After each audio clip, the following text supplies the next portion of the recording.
محمد احمد صاحب نے حکم دیا، بندہ نچیز حاضر ہو گیا۔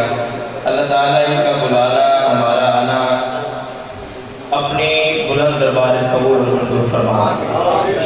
الحمدللہ رب العالمین والصلاة والسلام علی سید الانبیاء والمرسلین، اما بعد فاعوذ باللہ من الشیطان الرجیم، بسم اللہ الرحمن الرحیم۔ قال اللہ تعالی فی کتاب مجید،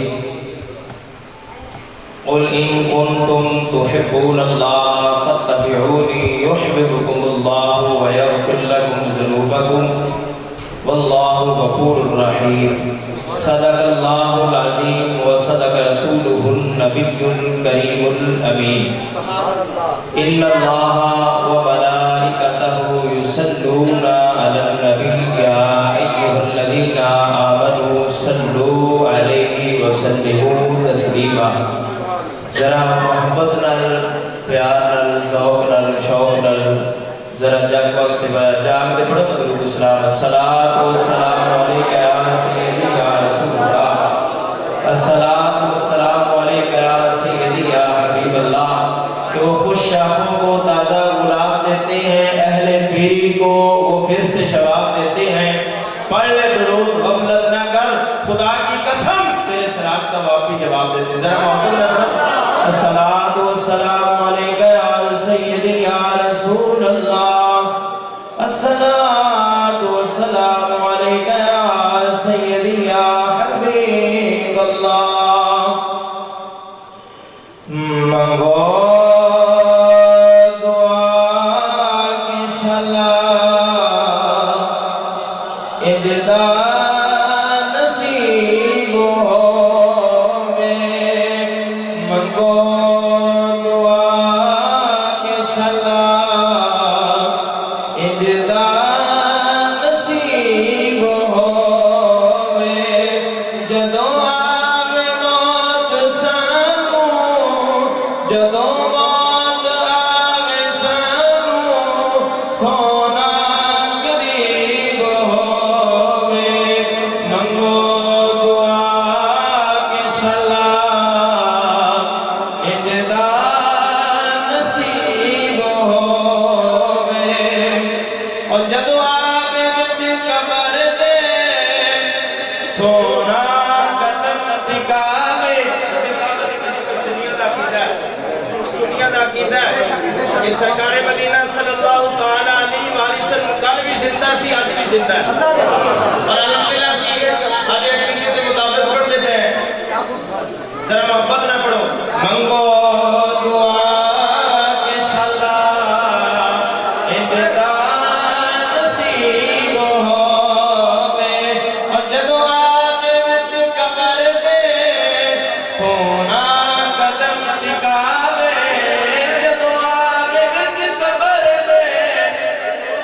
بڑی یاد آ گئی بڑی پیاری، انا خطیب اذا انصتو، بخاری شریف ترمذی شریف کی حدیث سے، انا خطیب اذا انصتو، کہ سرکار مدینہ صلی اللہ تعالی علیہ وآلہ وسلم نے ارشاد فرمایا کہ جب قیامت کے دن ہوگا سب خاموش ہوں گے، یہاں تک کہ انبیاء کرام بھی اللہ تعالیٰ کی بارگاہ میں کلام نہ کر سکیں گے، یہاں تک کہ جبریل امین بھی خاموش ہوگا۔ قرآن مجید نے اس مضمون کو بیان فرمایا ہے، یوم یقوم الروح والملائکۃ یتکلم، یوم یقوم الروح والملائکۃ صفا لا یتکلمون الا من اذن له الرحمن وقال صوابا۔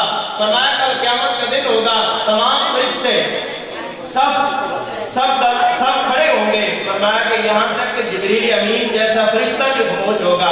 ایسے عالم میں اللہ حضرت فرماتے ہیں، آمنہ کا لال رب کھولے گا، امت دی مشک اونچائی فرمائے گا۔ زمین و زمان تمہارے لیے، مکین و مکان تمہارے لیے، چنین و چنا تمہارے لیے، بنے تو جہاں تمہارے لیے، رہن میں زبان تمہارے لیے، بدن میں جان تمہارے لیے، ہم آئے یہاں تو ہمارے لیے، اٹھے جہاں تمہارے لیے۔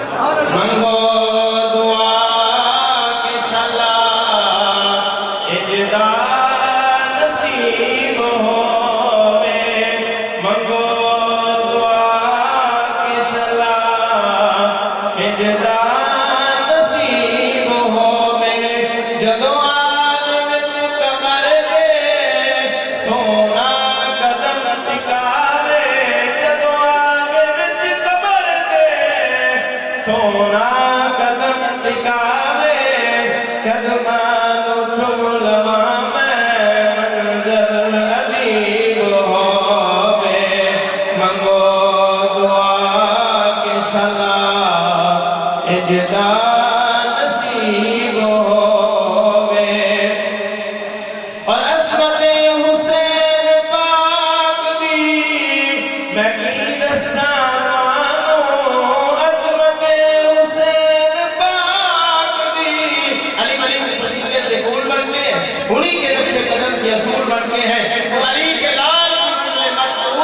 اسی کی سواری تو خود رسول سبحان اللہ عظمت حسین پاک دی میں کی دساں توانوں بنیاد دی سواری رب دا حبیب ہووے منگو دعا کہ شلا اجدا نصیب ہووے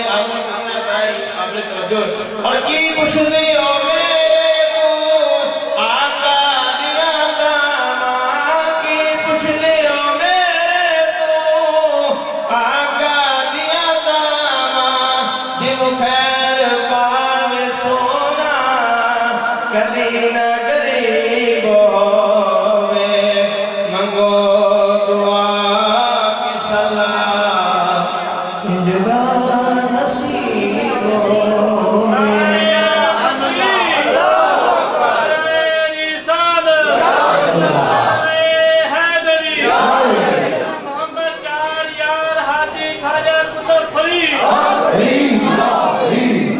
اللہ تعالیٰ کی حمد و ثنا کے بعد حضور پر سرور کائنات صلی اللہ علیہ وآلہ وسلم کی بارگاہ میں درود و سلام عرض کرنے کے بعد جو آیت کریمہ آپ کے سامنے پڑھی ہے مختصر وقت کے اندر اس کی تفسیر اور چند باتیں آپ کے سامنے عرض کرنی ہے. آپ توجہ فرمائیں انشاءاللہ بہت فائدہ ہوگا تاکہ آپ کے آنے کا جو مقصد ہے وہ پورا ہو.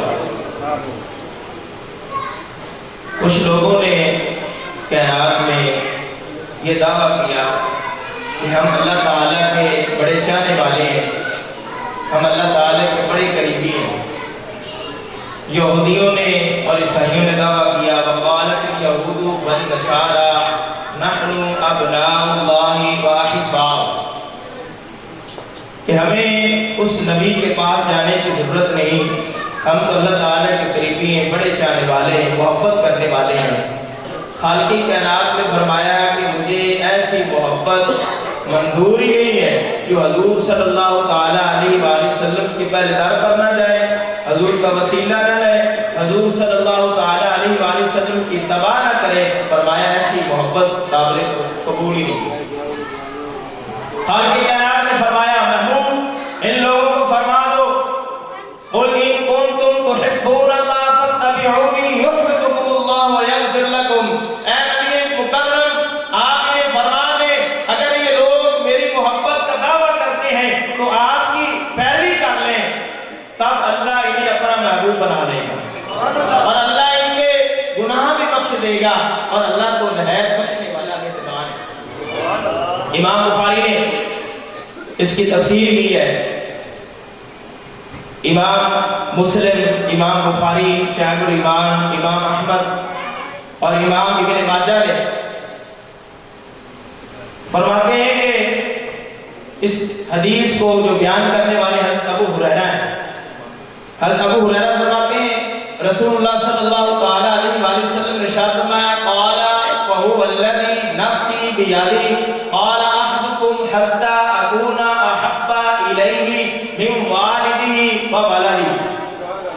حضور نبی کریم فرمایا کہ اس خدا کی قسم جس سے قبضہ قدرت میں محمد مصطفیٰ کی جان ہے, تم میں سے کوئی شخص اس وقت تک مومن نہیں ہو سکتا جب تک میں اس کے نزدیک, اس کے والد, اس کی اولاد سے سب سے زیادہ محبوب نہ ہوں.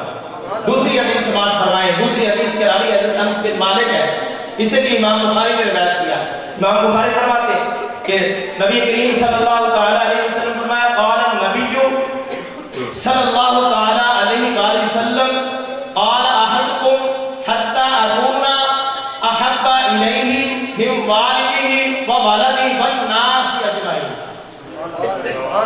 حضور نبی کریم صلی اللہ علیہ وآلہ وسلم نے ارشاد فرمایا کہ اس وقت تک کوئی مومن نہیں ہو سکتا جب تک میں اس کے نزدیک, اس کے والد, اس کی اولاد اور سب لوگوں سے زیادہ والناس اجمعین محبوب نہ ہو جاؤں. اس وقت تک اس کا ایمان کامل ہو نہیں سکتا. وہ اپنی محبت کے دعوے میں جھوٹا ہے. اس باب میں امام بخاری نے دو حدیثیں روایت کی, ان کا خلاصہ بیان کرتا ہوں کہ کامل مومن وہ شخص ہے, آپ فرماتے ہیں کہ جو رسول اللہ صلی اللہ علیہ اپنی اولاد سے بھی زیادہ رسول اللہ صلی اللہ تعالیٰ علیہ وآلہ وسلم سے محبت کرتا ہے، آپ فرماتے ہیں اس کا ایمان کامل ہے۔ اب اس شخص کو جاننا چاہیے کہ محبت کی اقسام کیا ہے۔ محبت کی 3 قسمیں ہیں، مختصر کرتا ہوں، 3 قسمیں۔ آپ فرماتے ہیں پہلی قسم ہے کہ بندہ اجلال اور عظمت سے محبت جیسے کہ اپنے والد سے محبت کرتا ہے، شفقت اور رحمت سے محبت جیسا کہ اپنی اولاد سے محبت ہوتی ہے، اور حسن سلوک کی وجہ سے محبت جیسا کہ تمام لوگوں کے ساتھ محبت ہوتی ہے۔ آپ فرماتے ہیں اس حدیث کا معنی یہ ہے کہ اس شخص کا ایمان کامل ہوگا کہ اس کو یہ معلوم ہونا چاہیے کہ رسول اللہ صلی اللہ تعالیٰ علیہ وآلہ وسلم کا جو حق ہے میرے اوپر، آپ کا جو فضل ہے، وہ اپنے والد، اپنی اولاد اور سب لوگوں سے زیادہ رسول اللہ صلی اللہ تعالیٰ علیہ وآلہ وسلم کا حق ہے۔ آپ کہیں گے وہ کیسے؟ سنیے وہ کیسے کہ رسول اللہ صلی اللہ تعالیٰ علیہ وآلہ وسلم نے گمراہی سے اسے ہدایت عطا فرمائی اور دوزخ سے نجات عطا فرمائی ہے۔ میرے محبوب علیہ السلام کے غلاموں، یہ محبت کا تقاضا ہے کہ بندہ جس کے ساتھ محبت کرتا ہے، جس کے ساتھ پیار کرتا ہے، اس کی بات مانتا ہے۔ یہ ثبوت اور محبت کی دلیل ہے۔ بندہ جس کے ساتھ محبت کرتا ہے، اس کی بات مانتا ہے، اس کا حکم مانتا ہے، بلکہ اس کی ہر ادا کو اپنانے کی کوشش کرتا ہے۔ اللہ تعالیٰ کی محبت کے 2 درجے، پہلا درجہ ایک فرض ہے۔ اللہ تعالیٰ کی محبت یہ تقاضا کرتی ہے، ہم دعویٰ کرتے ہیں کہ اللہ تعالیٰ سے محبت کرتے ہیں۔ اللہ تعالیٰ کی محبت یہ تقاضا کرتی ہے کہ جن فرائض کا فرض کا اللہ تعالیٰ نے حکم دیا اس پر عمل کیا جائے، جن حرام کاموں سے اللہ تعالیٰ نے منع فرمایا اس سے رکا جائے۔ تو اللہ تعالیٰ کی محبت میں کم از کم اتنا درجہ اس شخص کو حاصل ہونا چاہیے۔ اگر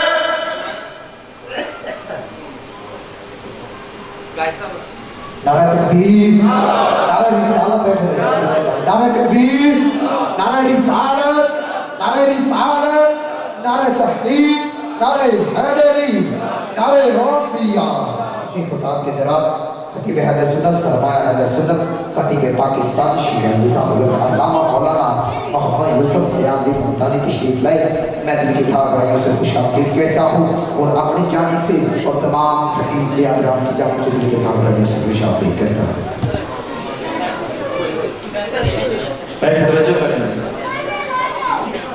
اگر اس کے دل میں اتنا درجہ حاصل نہیں ہے تو وہ اللہ تعالیٰ کی محبت کے دعوے میں جھوٹا ہے کہ جن فرائض کو وہ ترک کرتا ہے، جن کا اللہ تعالیٰ نے حکم دیا ہے کرنے کا، ادا کرنے کا، وہ کرتا نہیں، واجب کو ترک کر دیتا ہے، جن حرام کاموں سے اللہ تعالیٰ نے منع فرمایا وہ کرتا ہے۔ فرمایا کہ اس کا ایمان کامل نہیں ہے۔ اگر اس کا ایمان کامل ہوتا، وہ اپنی محبت میں کامل ہوتا، تو جن فرائض کا اللہ تعالیٰ نے حکم دیا وہ کبھی نہ ترک کرتا، جن حرام کاموں سے اللہ تعالیٰ نے منع فرمایا وہ کبھی نہ کرتا۔ دوسرا درجہ کہ مستحبات پر عمل کیا جائے، مکروہات کو ترک کیا جائے، اور اللہ تعالیٰ نے جو اس کے مقدر میں پریشانیاں مصیبتیں لکھ دی ہیں، مقدر کر دی، اس پر صبر کرے، اللہ کی رضا پر راضی رہے۔ اسی طریقے رسول اللہ صلی اللہ تعالیٰ علیہ وآلہ وسلم کی محبت کے 2 تقاضے ہیں۔ ایک تقاضا ہے کہ جن فرض کا رسول اللہ صلی اللہ تعالیٰ علیہ وآلہ وسلم نے حکم دیا اس پر عمل کیا جائے، جن حرام کاموں سے اللہ تعالیٰ کے پیارے محبوب علیہ السلام نے منع فرمایا اس سے باز آ جائے، یعنی اجتناب کیا جائے۔ اور دوسرا درجہ کہ سرکار مدینہ صلی اللہ تعالیٰ علیہ وآلہ وسلم کی سیرت پر عمل کیا جائے، حضور نبی کریم صلی اللہ تعالیٰ علیہ وآلہ وسلم کی سنت کی نصرت کی جائے، اور اخلاق باطنہ میں اللہ تعالیٰ کی ذات سے سب سے زیادہ اللہ تعالیٰ کی ذات سے ڈرا جائے، اللہ تعالیٰ کی ذات کا شوق محبت رکھی جائے۔ چند باتیں آپ کے سامنے پیش کرنی ہے۔ شیر محمد شرف پوری رحمۃ اللہ علیہ، آپ فجر کی نماز کے بعد پر تشریف لے جاتے، جس طریقے یہ ٹوٹیاں ہیں، ٹوٹیوں کے اوپر جو حجرہ ہے، برانڈا ہے، برانڈے کے اوپر تشریف لے جاتے اور وظائف میں مصروف ہو جاتے۔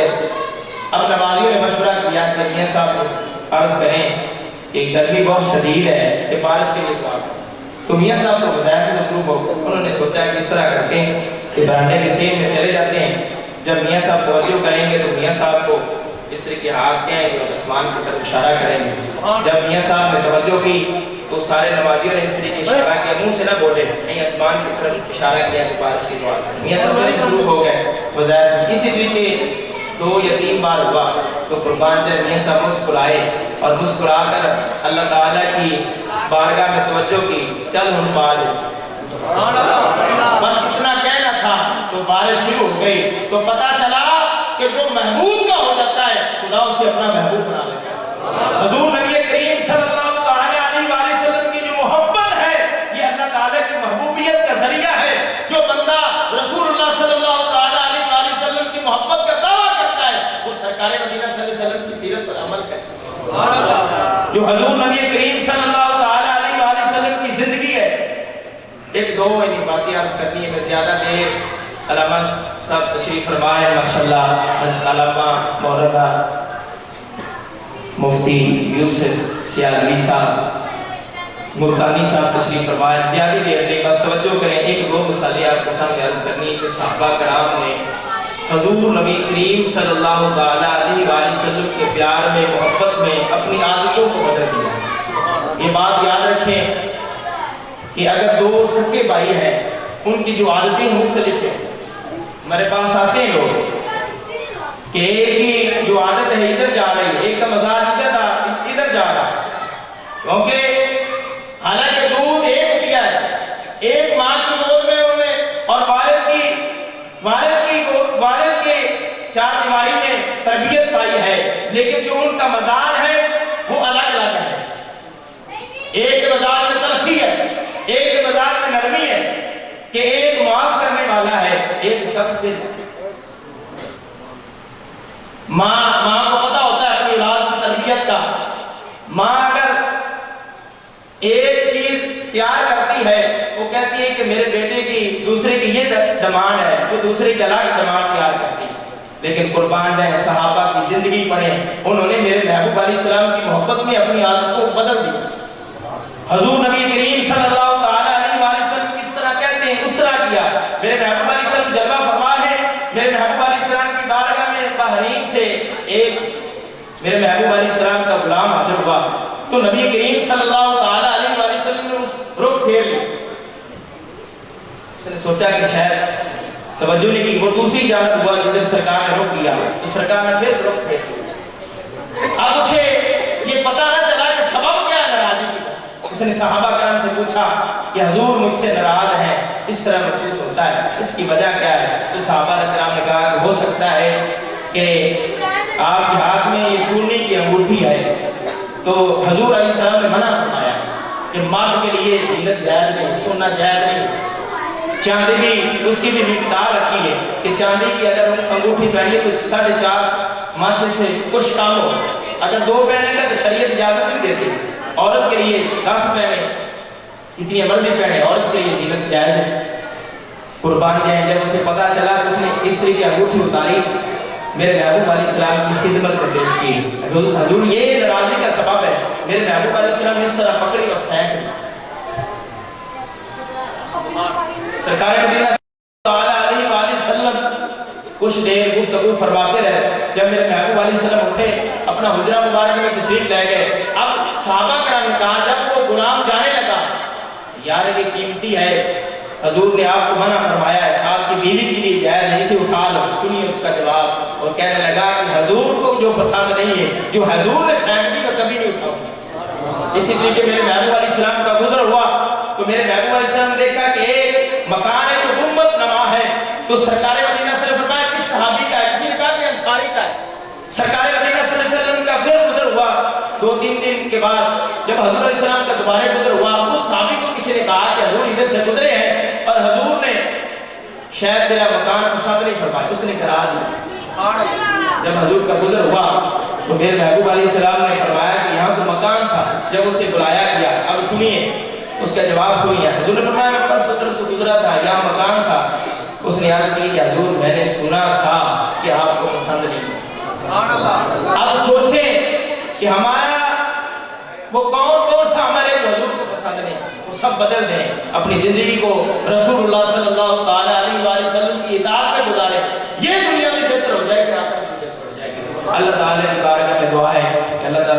توفیق عطا فرمائے. وآخر دعوانا الحمدللہ رب العالمین.